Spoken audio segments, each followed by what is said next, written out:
Oi, gente, tudo bem? Eu sou Letícia Piccolo, esse daqui é o Papo Fértil e hoje a gente vai ter um papo super fértil com ela, Suelen Berger. Falei certo? Fala certinho. Certinho, né? A gente tava falando que é igual o piloto de Fórmula 1, que já morreu, mas você torcia por ele porque ele era da sua família, né? É, o nome é igual, talvez seja Aqui família. em Santa Maria de Jetibá tem um monte de Berger, não tem? É, família de Santa Maria de Jetibá, Você é minha de lá? família é de lá. Minha família, eu vivi lá há pouquíssimo tempo, mas Você não é de fala lá. Pomerano? Quisera eu, não sei. Aqui esses dias eu Acho encontrei, maravilhoso. um casal veio aqui para atender e ela falava um pouquinho arrastada e ele falava muito arrastado. Eles só falavam pomerano mesmo. E não, é incrível. Eu acho muito interessante como que a tradição se manteve tão distante muito da legal, terra. né? E é o lugar mais pomerano, né? Tem uma competição com o Rio Grande do Sul, né? Que tem uma comunidade lá também, mas tem uma... Ah, é? Aqui tem, mas eu tinha me falado que aqui era o único lugar, não? Não, tem uma galera no Rio Grande do Sul. Eles ficam competindo qual é Qual que é o maior? Qual é o maior e qual é o melhor. Tem uma Mas não competição. tem uma competição aí, galera. oficial, não, né? Não, Só não de tem. brincadeirinha, né? É só os dois falam que são os melhores e maiores, e tá tudo bem. Quando eles vieram, eu perguntei, vocês querem a consulta em português ou em pomerano? Daí eles, nossa, a doutora fala pomerano. Eu falei, claro que não. Sua cara.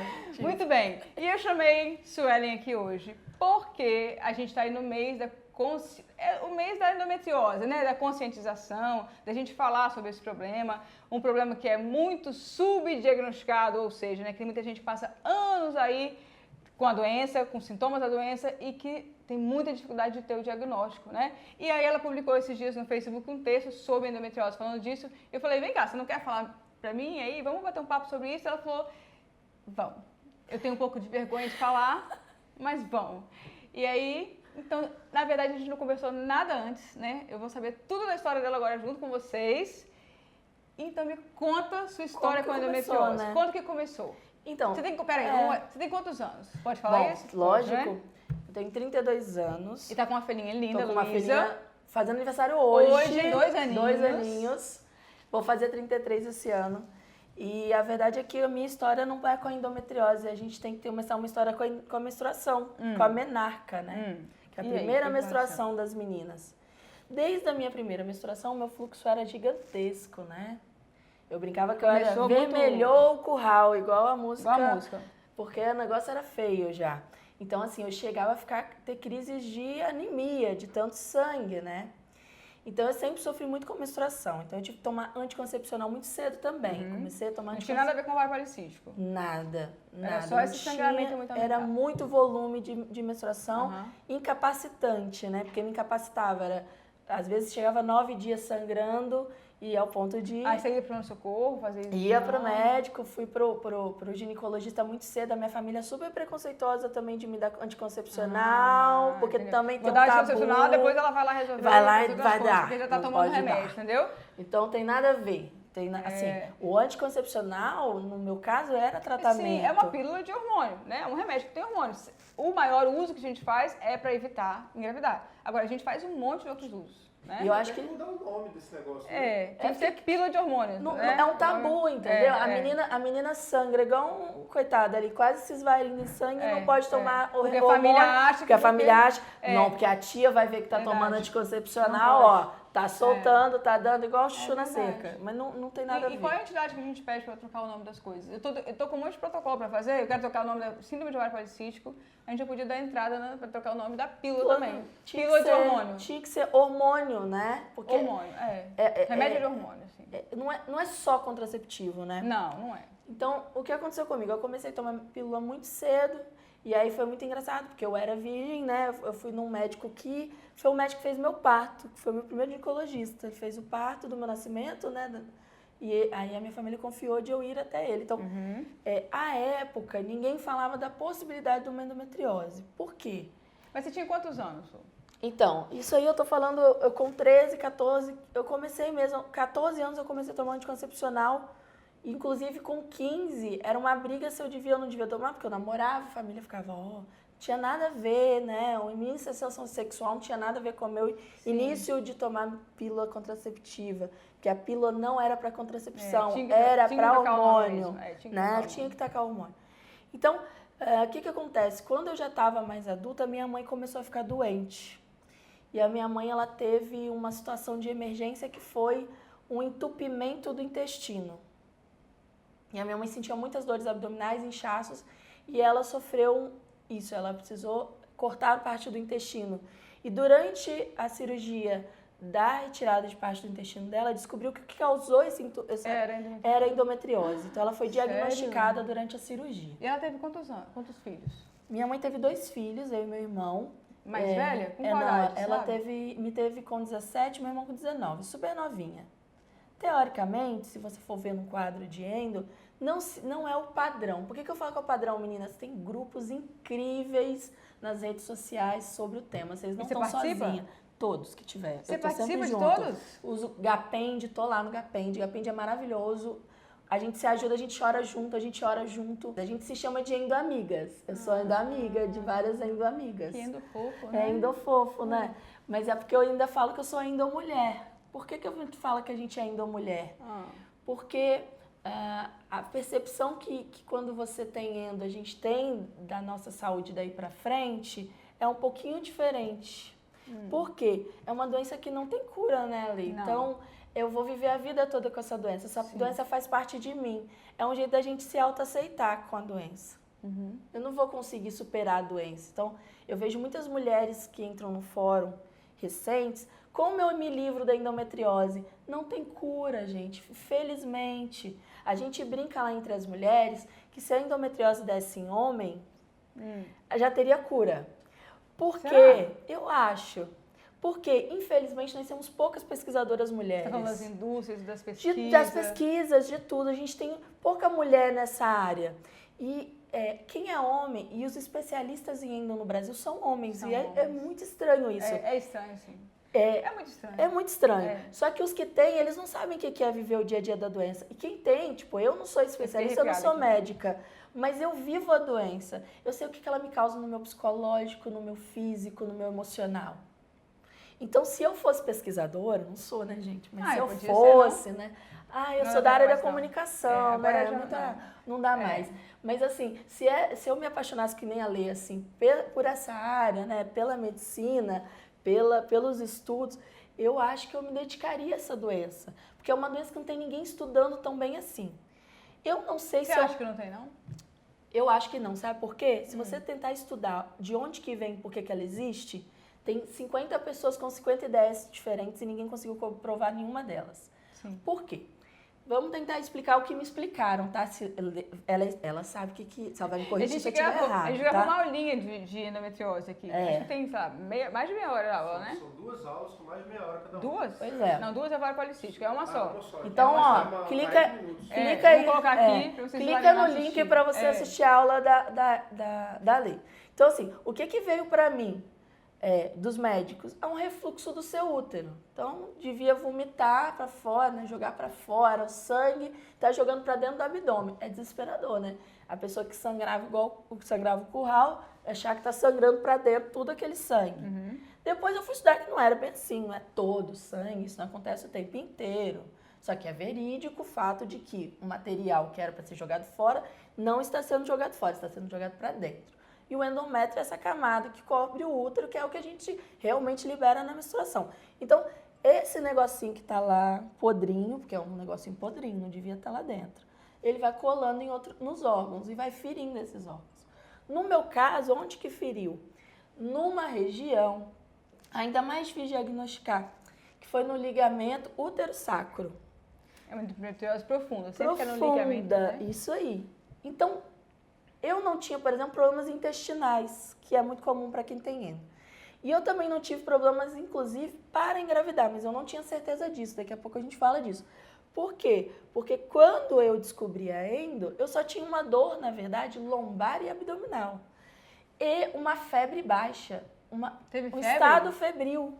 Não é uma febre. Eu ficava com uma temperatura... que dá no corpo, Isso. Né? E aí, por que eu demorei tanto a diagnosticar? Por que eu falo demorei tanto? Gente, 5 anos. 5 anos? E você passava no ginecologista e falava e tudo? Sabe o que os ginecologistas falavam? Você está tratando. Você usa anticoncepcional, você está tratando ainda. Se você tiver ou se você não tem. Então, a primeira coisa que eu vivi foi me chamarem de hipocondríaca, né?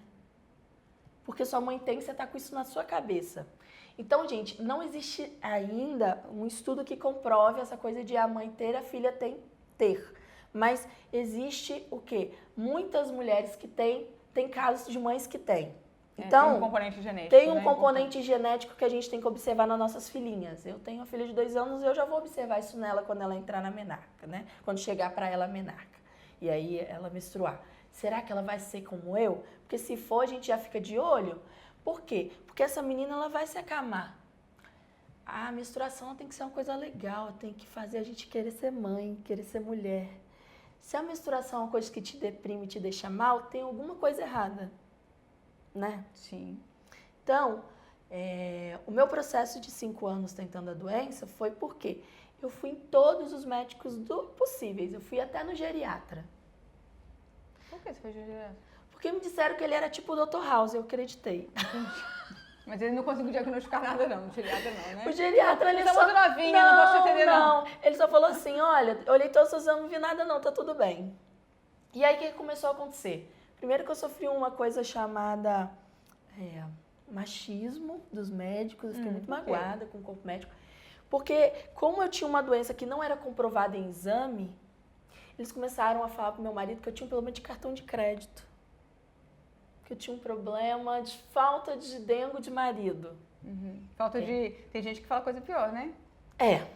Né? Podíamos falar aqui obscenidades, vamos falar de obscenidades. É. Não podemos falar isso. Mas o que eu sentia dor.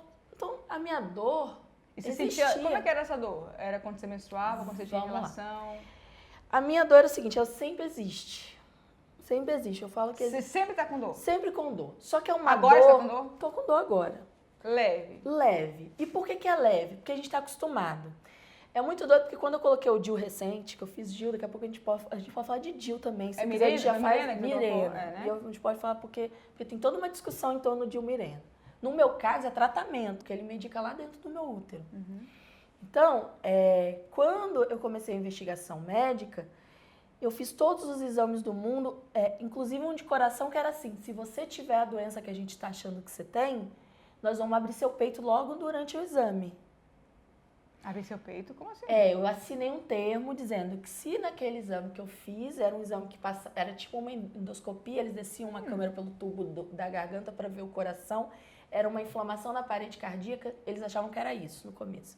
Fiz esse exame... uma endocardite, Isso, será? endocardite. Esse é o nome, muito bom ter médico do lado fazendo cola. Aí os médicos estavam lá achando que era endocardite. Eu já saía do emprego assim, e em casa assim, ó, amanhã eu posso não vir, por quê? Porque eu posso estar com o peito costurado no meio. Então, quando você é uma pessoa que está num processo de diagnóstico, procurando aí uma resposta, né? Primeiro que a gente se sente muito sozinho. Então, se você que está aí me assistindo estiver vivendo isso, não pense que você está sozinha. Cola em alguém. É uma busca sozinha, solitária, porque só você sabe da sua dor, isso é fato. Procurem grupos de apoio. Me ajudou muito a achar os grupos de apoio. No WhatsApp, Facebook? É Facebook. Vocês podem procurar Gapend no Facebook, é o grupo mais legal que tem. Gapend, Gapend, G-A. Depois a gente põe o link aqui para vocês na descrição do vídeo. Então, o que acontece? Quando a gente está com dor, a gente já está frágil. E quando a gente está doente, parece que tudo desanda, porque você não tem ânimo para sair com os amigos, para transar com o marido, para trabalhar. Pra nada. Então, tudo em torno da sua vida vai desmoronando. A saúde, gente, é tudo na vida da gente. Então, quando você fica tanto tempo doente, você começa a achar que o problema está em você e não da doença. E isso é muito depressivo, porque você fala, eu sou uma pessoa muito ruim, que não aguento nada. Você começou a achar que você era, tipo, preguiçosa, assim? Eu comecei a achar que eu era uma bosta de ser humano, assim. Eu não valho pra nada, porque eu não consigo trabalhar, eu não consigo fazer sexo com meu marido, eu não consigo me divertir, eu não consigo dar gargalhada. Porque quando a gente dá com dor, a gente dá gargalhada é difícil.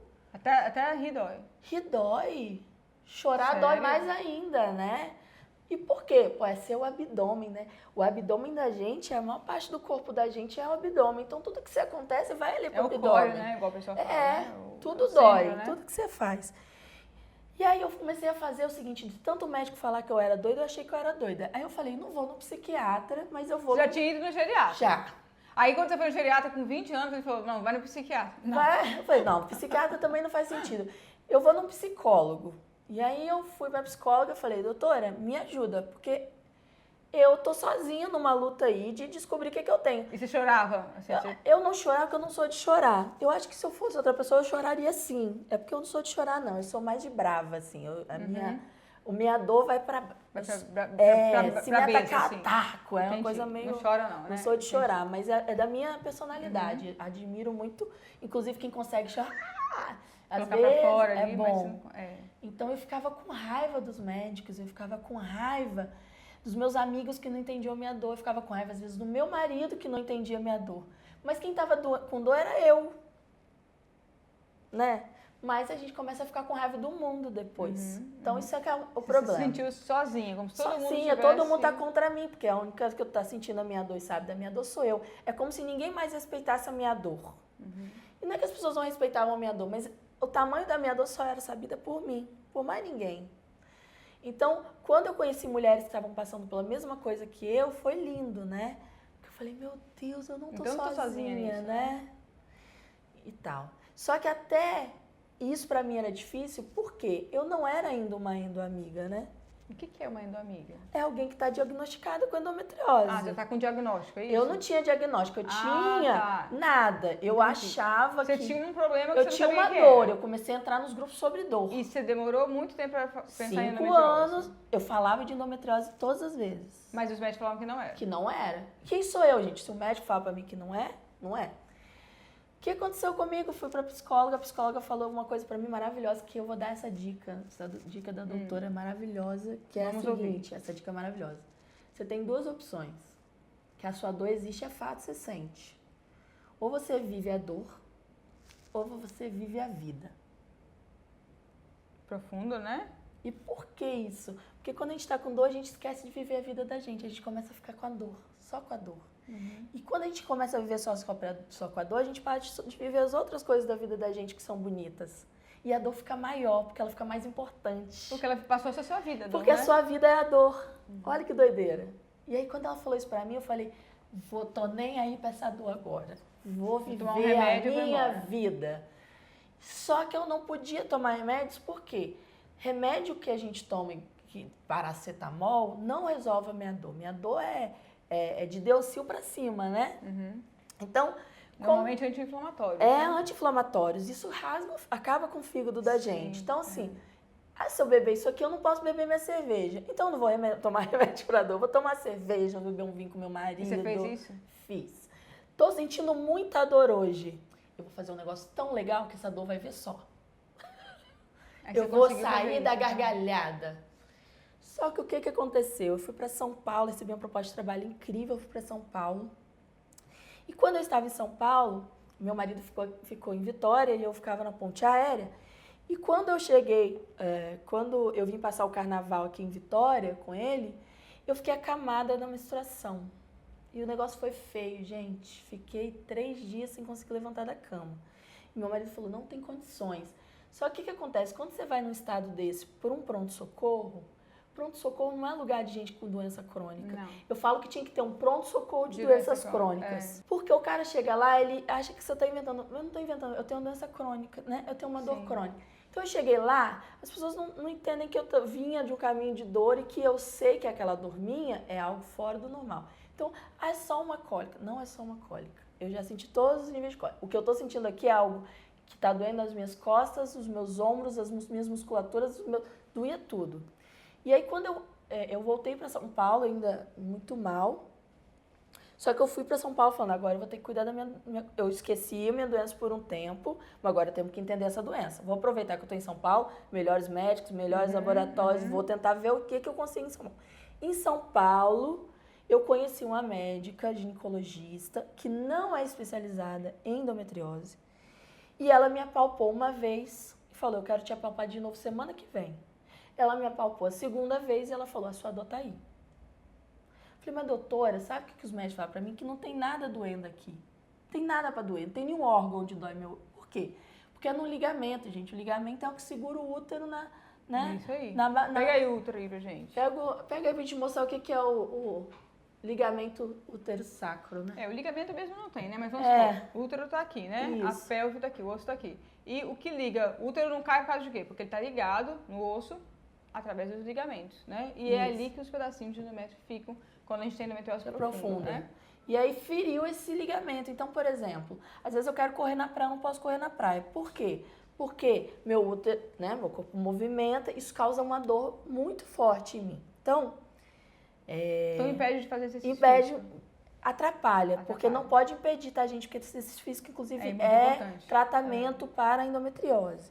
E aí, o que aconteceu comigo em São Paulo? Ela me apalpou e falou, tem um monte de coisa para doer aí. Tem osso, músculo, pele, tecido, ligamento e alguma coisa tá doendo e nós vamos descobrir o que é. E aí ela me pediu um exame que ninguém tinha me pedido até então, que é a ressonância magnética pélvica com contraste. Então eu fui lá no Cura, que é um laboratório até famoso em São Paulo, e fiz esse exame. Muita atenção, não façam sozinho esse exame, tá? Eu sofri reação alérgica lá em São Paulo sozinha, porque eu fui sozinha bem doida mesmo. Tive uma alergia, fiquei agarrada lá. Mas foi ótimo esse exame, porque ele diagnosticou endometriose. Então, pera lá. Você ficou quantos anos aí indo em gente, falando que estava com dor? 5 anos. Então você ficou 5 anos indo nos ginecologistas e falando que tem dor, e todo mundo falou, não é nada. E nesses 5 anos, ninguém te pediu uma ressonância? Não. Não, tô falando que eu peço todo dia, né? Não. Em 5 anos, ninguém te pediu uma ressonância. E pior, né, que eu comecei a ir em todos os médicos que me falavam, sabe? Eu virei a louca do médico. Parecia que eu tava igual gente velha querendo cumprir o bingo, né? Gente idosa. Que eu queria cumprir todos os médicos da lista. Já fui. Eu queria ir em todos, pra ter, sim, fui em tudo mesmo, né? Não tem uma expressão? Você chegou a pensar, tipo assim, gente, será que é todo mundo certo? Eu tô de fato ficando doida? Tem, eu acho que é gaslighting, que é a expressão em inglês, né? Que, né? Alguém fala, não é isso não, você que tá imaginando. Você chegou a pensar isso? Lógico, total. Eu comecei a achar que eu era louca, né? Eu só não continuei achando que eu era louca por causa do acompanhamento psicológico. Então, o que a psicóloga fazia comigo? Como é que foi a sua dor essa semana? Eu falei, nossa, me desgraçou. E ela falou, e como é que foi assim, pra você? Você tava calma, você tava nervosa? Não, a semana foi maravilhosa, produtiva, coisas incríveis aconteceram, saí com os meus amigos. Mas então, ela não conseguia ver uma relação no meu estado psíquico com o meu estado físico. Ela não conseguia ver um problema, na verdade. Não deu pra ela ver isso, né? E a gente fez vários testes, né? Ah, será que é gases? Será que é porque eu tô comendo glúten? Porque as pessoas começam a achar que tudo é glúten, né? Agora a moda é achar que é glúten. Mas a endometriose parece que tem. Tem. Inclusive é outra coisa. O tratamento da endometriose é a redução do número da quantidade de glúten e de leite. Precisa acontecer. Não é retirar da alimentação, mas você tem que controlar. Quanto mais glúten, mais leite você toma, mais dor você sente. O papo tá fértil, tá até perto demais. A gente falou mais do que a gente devia, né? Já extrapolamos todos os tempos aqui. Então vamos parar, vamos dar um corte, dar um pause na tagarelice. Corta aí e a gente vai para um segundo episódio, para o segundo programa aí para continuar essa a história. Aí a gente vai falar depois, agora no próximo, a gente vai falar... Bom, agora a gente falou antes do diagnóstico de endometriose e depois a gente vai falar como é que foi a gravidez, depois da gravidez, porque a gente fala que a gravidez é o tratamento, como se fosse o tratamento definitivo da endometriose, né? Aí você vai contar pra gente como é que ficou no próximo. Beijos férteis, tchau!